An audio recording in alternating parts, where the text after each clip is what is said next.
meters long steel bar. అంటే ఒక steel bar ఉన్నది రాడ్ లాంటిది, అది 200 ఉన్నది, 200 mm అంతే కదా, 200 mm, 2 meters long అంటే 2000 mm అన్నాం, 2 meters long. ఇది 1500, ఇది 500, ఇప్పుడు 2000 అయింది అంతే కదా. 2000 mm అన్నా 2 meters అంటే ఒకటి. ఓకే, mm వచ్చింది రైట్. ఓకే, నెక్స్ట్ ఇంకేం అడుగుతున్నాడు, is having uniform diameter of 40 mm. అంటే ఇది 40 mm డయామీటర్తో యూనిఫామ్ ఉందంట. For a length of 1.5 meters, 1.5 meters వరకు. అర్థమైందా? ఎంతవరకు ఉందంట? 1.5 meters వరకు అది యూనిఫామ్ ఉందంట. అంతే కదా, యూనిఫామ్ ఉందా లేదా? లెంత్ రాడ్ సేమ్ డయామీటర్తో యూనిఫామ్గా ఉంది. ఎంతవరకు? 1.5 meters అన్నా 1500 mm అన్నా ఒకటే. Okay, next in next 0.5 meters its diameter gradually reduced from 40 mm, 40 mm to 20 mm. అంటే ఇక్కడ ఎంత డయామీటర్ ఉంది? ఇక్కడ 20 mm మాత్రం. అంటే ఇక్కడ నుంచి 40 mm నుంచి గ్రాడ్యువల్లీ డిక్రీజ్ అయింది అప్ టు 20 mm. ఇప్పుడు ఏమడుగుతున్నాడు చూడండి, rational determine the elongation of this bar. అంటే దాంట్లో ఎంత ఎలాంగేషన్ అయింది sir? when is subjected to the axial tensile load of 200 kilonewtons. అంటే దీని మీద నేను కనుక 200 kilonewtons అంత ఫోర్స్ అప్లై చేస్తే ఇందులో ఎంత ఎలాంగేషన్ అయింది సార్ అని అడుగుతున్నాడు అన్నమాట. అంటే ఇది కూడా ఎంత ఉంటుంది? మహా అయితే 2 కన్నా 2 mm కన్నా తక్కువ ఉంటుంది. ఎంత ఉన్నదో పాయింట్ అవుట్ చేద్దాం. Okay, bar take is equal to 0 to 100 giganewton per meter. అంటే ఎంబార్జెన్స్ ఎంత ఇచ్చాడు? 200 giganewton per meter square అందించాడు. అర్థం? ఇప్పుడు మనకి దీన్ని 1 అనుకోండి, దీనికి 2 అనుకోండి. అంటే ఫస్ట్ ఈ స్క్వేర్ ఉంది కదా, స్క్వేర్ బార్ 1500 mm లెంత్ వరకు ఎంత ఉందో ఆ రాడ్ ఎంత ఒకటే డయామీటర్ ఉంది కాబట్టి దాంట్లో ఎక్స్టెన్షన్ ఎలా ఫైండ్ అవుట్ చేస్తాం? దాంట్లో ఎక్స్టెన్షన్ ఎలా ఫైండ్ అవుట్ చేస్తాం? ఫస్ట్ డేటా లెంత్ ఎంత అన్నాడు? టోటల్ లాంగ్ అంటే capital L is equal to 2 meters. 2 meters అంటే ఎంత mm? 2000 mm. Okay, next L1 ఎంత అన్నాడు? Length of, okay, first length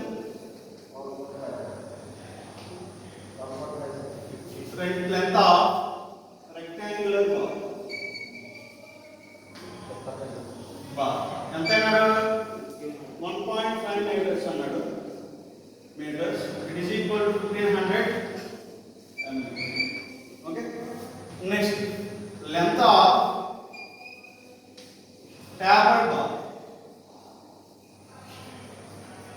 అదంతా 0.5 meters అన్నాడు. అంతే కదా.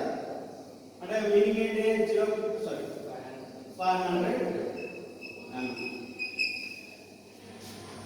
Okay, next it's diameter gradually reduced from 40 mm to 20 mm.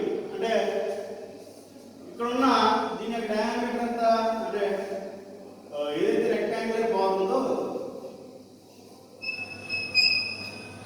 Bar యొక్క డయామీటర్ ఎంత అంటే P1 ఎంత 40 mm. అలాగే ఆఫ్టర్ టేపర్ బార్ ఎంత వరకు రిడ్యూస్ అయింది అంటే P2 ఎంత 20 mm. Okay, next apply load ఎంత లోడ్ ఎంత పడుతుందో దాని మీద 200 kilonewtons అంటే దీని అలా రాయొచ్చు 200 into 10 to the power of 3 newtons. అలాగే MOS ఈ ఎంత ఇచ్చాడు 200 into గిగా ఎంత 10 to the power of 9. Okay. అలాగే న్యూటన్ పర్ mm కి mm స్క్వేర్ రాస్తే కనుక ఎంత రాయొచ్చు ఇక్కడ 1 అంటే 1 మీటర్ అంటే 1000 mm అంటే డినామినేటర్ ఉంది కదా, అంటే 2 మీటర్ mm స్క్వేర్ ఉంది, మీటర్ స్క్వేర్ ఉంది అంటే mm స్క్వేర్ లో కన్వర్షన్ ఎంత 10 to the power of 6. 1 metre కి 1000 mm కాబట్టి 1 మీటర్ కి 10 to the power of 3, ఇంకో 1 మీటర్ కి 10 to the power of 3 అంటే నాకు ఎంత వస్తుంది ఇక్కడ 10 to the power of 6 వస్తుంది న్యూటన్ పర్ mm స్క్వేర్. ఇప్పుడు ఈ 10 క్యాన్సిల్ అవుతుంది, 10 మిగిలింది 200 into 10 to the 10 cube Newton per mm square. అంటే మనం ఎలా రాయొచ్చు దీన్ని ఎలా రాయొచ్చు 2 into 10 to the power of ఇది డబుల్ జీరో ఇక్కడ 10 క్యూబ్ ఉంది 10 to the power of 5 Newton per mm square రాయొచ్చు. అర్థమైందా? 2 into 10 to the power of ఇందులో డబుల్ జీరో ఉంది 10 క్యూబ్ ఉంది అంటే 2 into 100 కదా 200 అంటే 100 కి ఎలా రాయొచ్చు 10 స్క్వేర్ 10 into 10 కాబట్టి ఇక్కడ 10 క్యూబ్ ఉంది 10 to the power of 5 రాసి. ఓకే. మనకి ఇచ్చిన డేటా రాస్తుంది. వాడు కావాల్సింది ఏంటి ఎక్స్టెన్షన్ అడిగాడు. ఇది ఆ రెండు పవర్ల యొక్క ఎక్స్టెన్షన్ అడిగాడు 200 10 to the power 10 cube newtons. Okay, extension, determine the extension elongation of this ball when subjected to an axial load of 200 kilonewtons. అంటే ఇది చూడడానికి ఉంటాము కొంతవరకు బాగా ఉంది, కొంత అయినంతను ట్యాపర్డ్ ఉంది. ఇది గుణపాల్లో మనం చూస్తూ ఉంటాం అన్నమాట. చూసారా? ఓకే, ఇలా ఉంటుంది అన్నమాట. మనకు ఎడ్జ్కి వచ్చేటప్పుడు షార్ప్ ఉంటుంది. ఇది మాత్రం 200 లెంత్ వరకు కొంచెం ఒకే డయామీటర్ ఉంటుంది అన్నమాట. ఇప్పుడు find the extension in a ball element. మనకు తెలుసు ఫస్ట్ ఎలిమెంట్ కి డెల్టా L1 ఫైండ్ అవుట్ చేయాలి.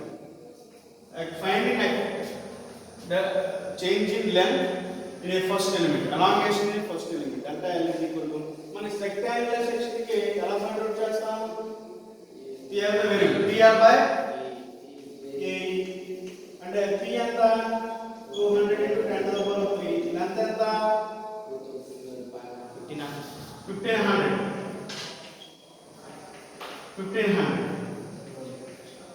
ఎల్లో ఎప్పుడు mm లో ఉండాలని గుర్తుపెట్టుకోండి. మీటర్లు వేస్తాము లేదు. అలాగే ఏరియా ఎంత? ఈ ఏరియా అంటే సర్క్యులర్ రాడ్ కాబట్టి డయామీటర్ ఇచ్చింది కాబట్టి ఏ రాసి 5/4 40 square 5/4 40 square into young modulus ఎంత ఇచ్చాడు 2 into 10 to the power of 5. So ఇదంతా క్యాలిక్యులేట్ చేస్తే మనకి 1.194 mm అంటే ఫస్ట్ ఎలిమెంట్ లో అంటే ఈ ఎలిమెంట్ లో ఎంత ఎక్స్టెన్షన్ అయిందని వచ్చింది. సో క్యాలిక్యులేట్ చేయండి 200 into క్యాలిక్యులేట్ చేయండి 200 into 10 cube into 1500 divided by 5/4 40 square into 2 into 10 to the power of 5 వేస్తే మనకి ఇంత ఎక్స్టెన్షన్ వచ్చింది. ఓకే. ఇప్పుడు సెకండ్ దాంట్లో ఫస్ట్ ఎలిమెంట్ అయిపోయింది. ఇప్పుడు second element. Okay, first element second element tapered element కాబట్టి మనకి ట్యాపర్డ్ ఒక ఈక్వేషన్ క్యాలిక్యులేట్ చేసింది, డెరివేషన్ చేసి ఏమని చేసాం 4 PL by 5 into D1 into D2 అంతేనా? ఈ ఒకటి మనకు అంతేనా కదా? ట్యాపర్ సర్క్యులర్ బార్కి అదే రెక్టాంగులర్ బార్కి అయితే PL by E into D into B1 minus B2 into log of P1 by P2. అలాగే సర్క్యులర్ బార్ కాబట్టి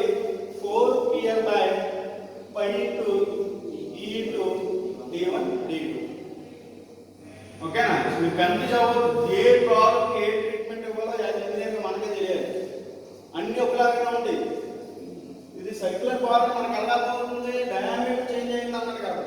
ఇది 40 mm నుంచి 20 mm చేంజ్ అయింది. అదే ట్యాపర్డ్ రెక్టాంగులర్ బార్ అయితే థిక్నెస్ ఇస్తాడు, అక్కడే ఐడెంటిఫై చేయండి. ఓకే, ఇందులో మనం అన్ని ఫైండ్ అవుట్ చేయాలి. 4 into 200 into 10⁻³ into లెంత్ ఎంత, వెరీ 500 ఓన్లీ. 500 4/5 into ఈ ఎంత 2 into 10⁵ into d1 ఎంత 40 mm into 20 mm. సో మొత్తం క్యాలిక్యులేట్ చేస్తే మనకి ఎంత వచ్చింది, 0.265 mm. అంటే సెకండ్ ఎలిమెంట్ లో ఎక్స్టెన్షన్ ఎంత వచ్చింది, 0.265 mm వచ్చింది. ఫస్ట్ దాంట్లో ఎక్స్టెన్షన్ ఎంత వచ్చింది, 1.194 mm. అంటే ఇప్పుడు మనకు కావాల్సింది ఏంటి, టోటల్ బాడీలో ఎక్స్టెన్షన్ ఎంత ఉందో కావాలన్నాడు. అంటే మనం డెల్టా ఎలా రాయొచ్చు, డెల్టా ఎల్ ఈక్వల్ ఫస్ట్ దాంట్లో ఎక్స్టెన్షన్ ప్లస్ సెకండ్ దాంట్లో ఎల్ ఎక్స్టెన్షన్. అంటే మనం ఎలా రాయొచ్చు దీన్ని, 1.194 ప్లస్ 0.265. సో ఎంత టోటల్ గా ఎంత వచ్చింది, 1.459 mm. అంటే ఒక గంట తక్కువ ఉంది కదా. సో మీకు వచ్చిన value in case point value 1459 mm వచ్చింది అనుకోండి, ఇది రాంగ్ అని అర్థమైపోతుంది. ఎప్పుడు కూడా 2 mm కన్నా తక్కువ గుర్తుపెట్టుకోండి. ఏది ఏం తక్కువ, ఇది ఎక్స్టెన్షన్. అంటే ఈ లోడ్ వల్ల అప్లై చేయడం వల్ల దీంట్లో సాగే తప్పక ఎంత ఉంటుంది, ఎంత ఎక్స్టెండ్ అవుతుంది మహా అయితే అది కూడా చెప్పేస్తాను మీకు, మైండ్లో పెట్టేసుకోండి. 2 mm కన్నా ఎక్కువ ఉండదు. ఎందుకంటే ఇది స్టీల్ బార్. రబ్బర్ అనుకోండి, నువ్వు 1 కిలోమీటర్ అన్న లాక్కుని వెళ్ళిపోవచ్చు, సాగుతుంది కాబట్టి. రబ్బర్ కాదు, స్టీలు మహా అయితే 1 mm 2 mm మాత్రం ఉండేది గుర్తుపెట్టుకోండి. ఆ 2 mm కూడా మనం వదిలేసినప్పుడు ఎక్స్టెంట్ అనేది వదిలేసి చాలా ఎక్కువ సౌండ్ చేస్తుంది. ఎందుకంటే చాలా 200 kN అంత ఫోర్స్ అప్లై కాకుండా దాని మీద అంత అప్లై చేయడం వల్ల అది మహా అయితే ఎంత ఎక్స్టెన్షన్ అవుతుంది, 1 mm 2 mm చాలా తక్కువ అవుతుంది. Because it is